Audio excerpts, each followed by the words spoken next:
Every time a hot new product launches, i.e. video game consoles, scalpers usually consist of my neighbor Terry and his buddy Ricky come out of the woodwork to buy up all the stock with the intentions of reselling it at a much higher price to rich, lazy, and impatient people so they could support their pill addictions, especially during the holidays, which is when new products typically like to come out. But despite the fact that the same thing seems to happen for just about every console launch, nothing ever seems to be done about these pesky scalpers, so that's why I've decided to take it upon myself and put an end to this problem once and for all, since I know that major video game companies watch my videos religiously and always follow my advice. So make sure to crack open a can of bull milk, press the subscribe button if you like games, goofs, and glory, and allow me, YouTube's best kept secret with a last name that means fisherman in Latvian and Cameron all one word, to tell you how scalping can be stopped once and for all.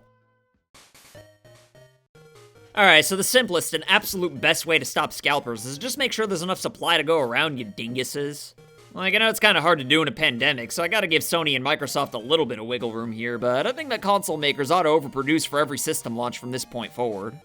Some people like to think that more consoles would only lead to scalpers buying more inventory, but I'm telling you, if shipments just kept coming, then I don't think they'd be able to keep up for very long unless some billionaire like old Muskie hired a bunch of goons to buy them all up, which he could legally do, come to think of it. But assuming a random billionaire doesn't go nuts, then I don't see any way that having assloads more consoles ready for launch than normal could fail.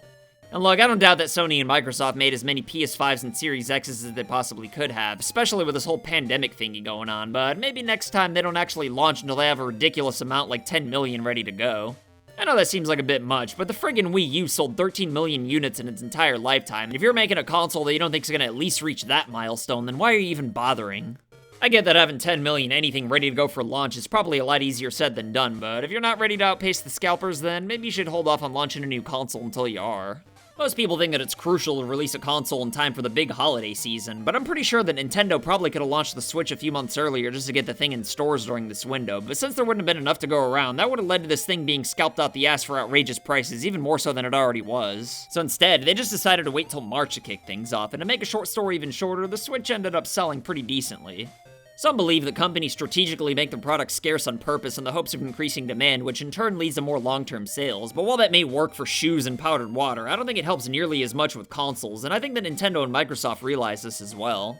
Don't get me wrong, I'm not accusing Sony of trying to artificially inflate demand, but I do give Nintendo and Microsoft credit for at least trying to hinder the scalping. Man, after the launch of the original Wii in November of 2006, the thing ended up being scalped up and down for the longest time, which did make people want it more, sure, but even so, none of this extra money that scalpers were selling it for ended up in Nintendo's pockets, and even though the Wii U wasn't scalped for nearly as long as its predecessor, the scalpers did still pounce on this poor thing for at least a couple of weeks, and if more people actually wanted that console, then I'm sure Nintendo would have been in the same situation as they were with the Wii. So I tend to believe that the 3DS and the Switch coming out in spring rather than the fall was an attempt to thwart the scalpers, and if you still don't believe me when I say that Nintendo actually wants to stop the scalpers, and just take a look at the Classic Edition consoles. The limited edition NES Mini sold out immediately and were flipped for 3 times the price online, and not only did Nintendo bring them back, albeit a year later, but when they released the Super Nintendo Minis, they made damn sure to make sure there were more than enough to go around and let everybody know as often as possible that they'd be able to get one without dealing with scalpers, and sure enough, the scalpers couldn't keep up with the restocks, which led to them giving up altogether, and just about everybody who wanted a SNES Classic Edition ended up getting one for retail price, and the exact same thing happened with Super Mario 3D All-Stars and the Mario Anniversary Game & Watch as well.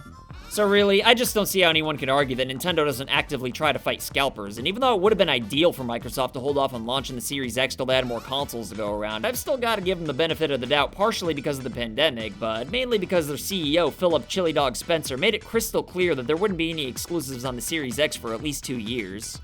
Everyone called him a crazy man for saying this, because they interpreted the statement as him telling us not to buy the Series X, but the thing still sold out instantly, and I think Chili Dog knew this to be the case, so what he actually meant by telling us that there wouldn't be any exclusives wasn't not to buy the new console, but rather that we shouldn't pay above retail price for it. Because, you know, outside of the flex of being an early adopter and games playing like an ass hair better, there was no real reason that anybody needed an Xbox Series X at launch. And if you ask me, to private a new console of a killer exclusive's probably the next best scalper to turn to just wait until you have enough consoles to go around before launching. But, you know, again, global pandemic, so I'll let it slide. To be fair though, I don't think Nintendo and Microsoft are hindering scalpers to try to be nice necessarily, but being consumer friendly never hurts. And I just think that it makes sense that they wouldn't want other people to make more money off of their own products than they are. Whereas Sony, on the other hand, doesn't seem to mind one bit and went right ahead and trying to make people believe that the PS5 would have tons of exclusives right away, even though it really doesn't, aside from Demon's Souls.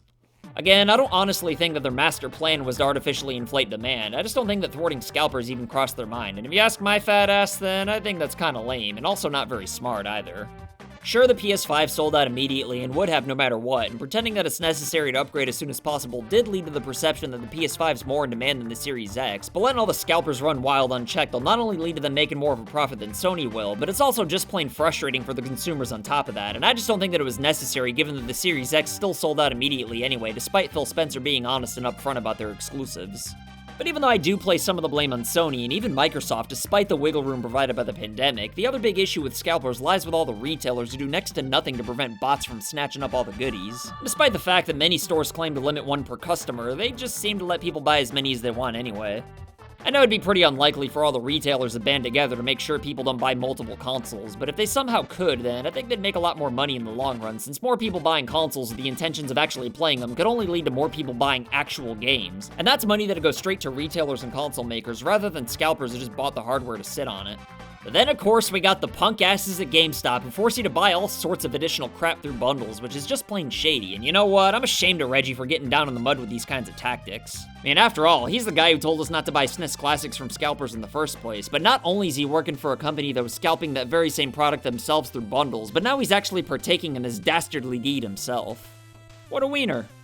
I know that the company's on life support and is just trying to survive, and yes, the PS5 and Series X bundles aren't nearly as bad as the ThinkGeek ones were with the mini consoles, since you at least do get products that are related and might have actually bought yourself anyway. But you know what, it's sketchy crap like this that makes people want to see GameStop fail in the first place, and I just think it's wrong for a corporation to try to be slick about scalping themselves. But despite everything that the retailers and console makers may or may not be doing to prevent scalping themselves, though, there is still the issue of not only the actual scalpers themselves, but also the rich people who enable them. And while you can blame both all you want, at the end of the day, we can't force either to stop just because it'd be nice if they did, which is why I'm focusing on practical solutions rather than playing the blame game or pretending like I'm some kind of a victim because I can't buy a gaming console right away. To be fair, I might be more annoyed if there were actual exclusives that I really wanted to play, but personally, I'm in no rush to get either console since most of the games are just built for the Xbox One and PS4 and then just kinda copy and paste it over to the newer consoles. I mean, it's not like buying the PS1 version of Tony Hawk 3 over the PS2 version where you'd feel like a chump for having the game that's clearly inferior, and sure, there will eventually be games that are too hot for the PS4 and Xbone to handle, but for now, all we're talking about is slightly faster load times for games like Cyberpunk, so personally, I don't mind having the supposed obsolete version due to Sony, Microsoft, and retailers failing to stop the scalpers. And you know what, I think that if everyone had the same take it or leave it attitude, then most of the scalpers would just naturally disappear since there wouldn't be anything in it for them to continue their ways.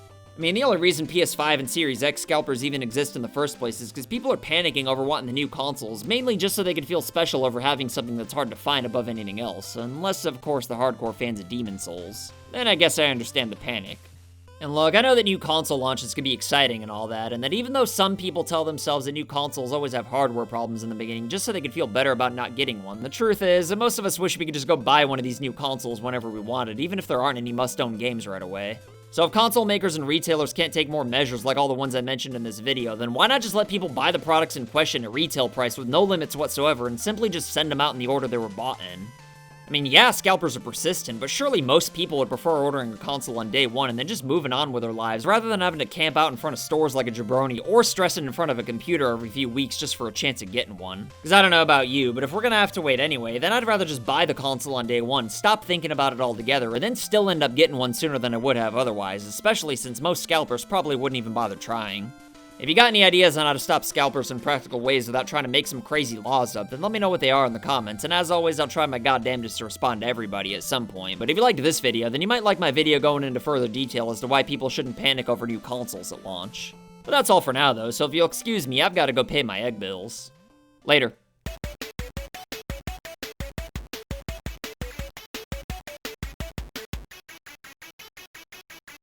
So I want to say thank you to your loyalty, thank you for your support.